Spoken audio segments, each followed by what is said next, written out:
বন্ধুরা সবাইকে আসসালামু আলাইকুম। আশা করি সবাই অনেক অনেক ভালো আছেন। তো বন্ধুরা আজকে আমি আপনাদের মাঝে একটি ক্যামেরা আনবক্সিং ভিডিও নিয়ে হাজির হয়েছি। আজকে আমি আপনাদের মাঝে Canon EOS 250D এই ক্যামেরাটি আনবক্সিং করে দেখাবো। আর ক্যামেরাটি আনবক্সিং করার আগে ক্যামেরাটি সম্বন্ধে আপনাদের কিছু ধারণা দেওয়ার চেষ্টা করছি। Canon EOS 250D এই ক্যামেরাটি 24.1 মেগাপিক্সেল এবং এই ক্যামেরাটিতে ছবিতে ISO বাড়াতে পারবেন 25600 এবং ভিডিওয় 12800 এবং এই ক্যামেরাটিতে কিন্তু 4K ভিডিও এনাবল রয়েছে। তাছাড়া আপনার পার্সোনাল ডাটাগুলো আপনার ওয়াইফাই এবং ব্লুটুথের মাধ্যমে আপনার স্মার্টফোনে ট্রান্সফার করে নিতে পারবেন। তাহলে চলুন ক্যামেরাটি আনবক্সিং করা যাক।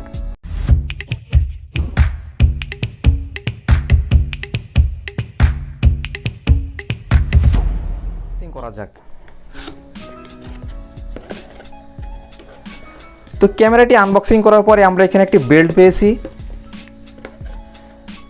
একটি অরিজিনাল চার্জার পেয়েছি এবং একটি চার্জার কেবল পেয়েছি এবং ভিতরে একটি সিডি পেয়েছি।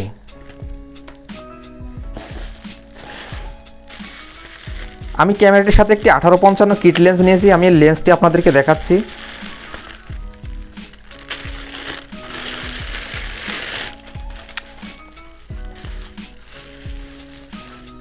এই যে দেখুন আমাদের 1855 কিট লেন্সটা আমি সাইডে রাখছি।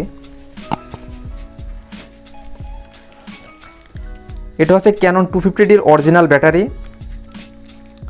তো এবার আমরা আনবক্সিং করব আমাদের সেই বহুকাঙ্ক্ষিত Canon 250D বডিটি।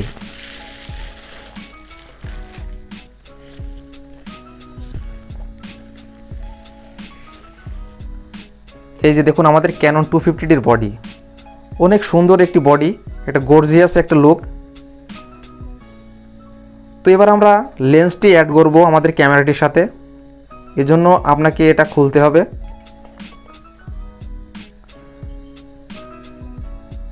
প্যাকেটটা আমি সাইডে থুচ্ছি।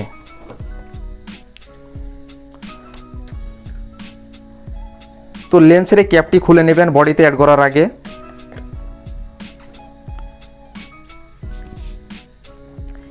এবং লেন্সে লাগানোর নিয়ম হচ্ছে, দেখুন এখানে সাদা থাকলে সাদা থেকে সাদা আপনাকে অ্যাডজাস্ট করতে হবে এবং যদি রেড থাকে তাহলে রেড অ্যাডজাস্ট করতে হবে। যেহেতু আমার সাদা টু সাদা, এই জন্য আমি সাদার সাথে অ্যাডজাস্ট করব। এবং অ্যাডজাস্ট করার পরে এখানে একটা ছোট্ট করে মোড়া দিতে হবে, শব্দ হবে। শব্দ হলে বুঝবেন যে আপনার লেন্সটি লেগে গিয়েছে।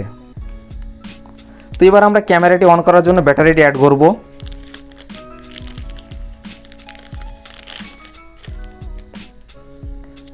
ক্যাপটি খুলে নিতে হবে।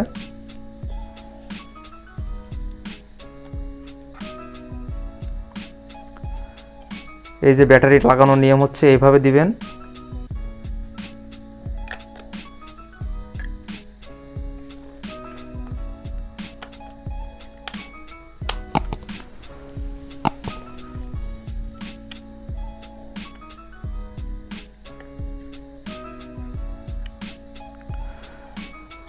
তো এবার ক্যামেরাটি আমরা অন করব। অন করার জন্য দেখুন এখানে অন এবং অফ বাটন আছে। তো আপনাকে কী করতে হবে, একটু প্রেস করতে হবে। তো দেখুন ক্যামেরাটা কিন্তু অন হয়ে গিয়েছে। তো যখন আপনারা নতুন ক্যামেরা কিনবেন তখন কিন্তু আপনাকে টাইম সেট করতে বলবে। তো আমি যখন ক্যামেরাটি কিনেছিলাম তখন আমি দোকান থেকে ক্যামেরাটি অন করে দেখেছিলাম, যার জন্য এখন ক্যামেরাটি এখন আর আমার হচ্ছে টাইম সেট করতে বললো না, যেহেতু আমি একবার অন করে ফেলেছি। আর এই ক্যামেরাটির প্রাইস আমার কাছ থেকে কত নিয়েছে দেখার জন্য ভিডিওর ডেসক্রিপশন বক্স চেক করুন। তো বন্ধুরা এই ছিল আমাদের আজকের ভিডিও। যদি ভিডিওটি আপনাদের ভালো লাগে অবশ্যই আমাদের চ্যানেলটি সাবস্ক্রাইব করবেন। ভিডিওটিতে একটি লাইক, কমেন্ট এবং শেয়ার করতে ভুলবেন না। তো আজ এই পর্যন্তই। ভালো থাকবেন, সুস্থ থাকবেন। দেখা হবে নতুন কোনো ভিডিওটিতে। ততক্ষণ পর্যন্ত বিদায়।